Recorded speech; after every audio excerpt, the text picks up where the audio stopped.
So for this problem, we have a chest of ice that has the top open, and the ice is set out on a counter, and we have specified initial temperature and T infinity and dimensions. So the first part is calculating the convective heat transfer coefficient, and then also the initial heat transfer rate for the block. So you just use Grashof number, Prandtl number, just look up a bunch of properties, get that H. Then you do it with a fan blowing ice over it, which is obviously forced external convection. And then that gives you a different value of H and a different Q initial. And then as you can see, these are quite different, which they should be. For the third part, we do a lumped analysis of the system, assuming that the ice is all constant temperature. Then in part D, we check that analysis, find out that it's actually not really the case, and then we assume one-dimensional because it's in kind of an insulated container, so heat transfer is only really going to occur at the top. And then we find how long it takes to get to 0 degrees Celsius. So in the lumped analysis case, it's for the external forced convection, it's about 0.5 hours, and then it's about 0.58 hours for the one-dimensional case.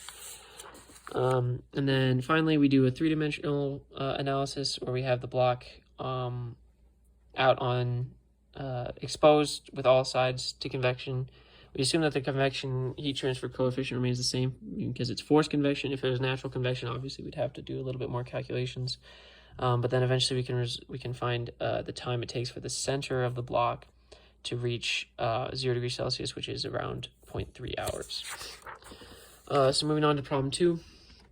We first do another calculation of H for natural convection. I kind of like doing it just to find out H, and then we can go from there on in the problem. So again, Grashof number, Prandtl number, Reynolds number. We use this long correlation because it's most accurate. Then we have some resistance networks. We have a conduction resistance and then a convection resistance. The convection resistance is the only really one that matters, as the thermal conductivity of the can is quite high. And we're basically trying to find out how much heat you need to input into the bottom of the can, assuming that the lid doesn't release any heat, in order to keep the soup at a constant temperature, and it turns out to be around 11.6 watts.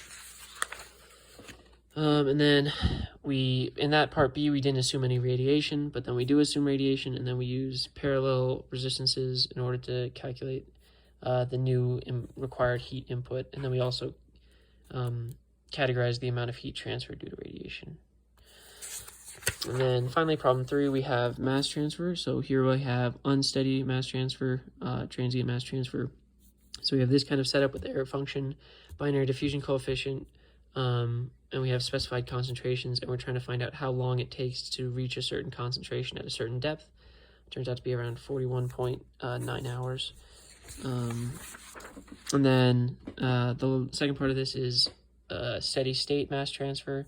So we have kind of an air chamber here that has the composition of air, so like nitrogen, oxygen, a little bit of carbon dioxide. Then we're passing hydrogen gas through it. And then we're trying to calculate the length of this tube required, assuming a certain binary diffusion coefficient that we look up, and then using m dot diffusion, and then the J diff is equal to binary diffusion coefficient times the driving force divided by the length.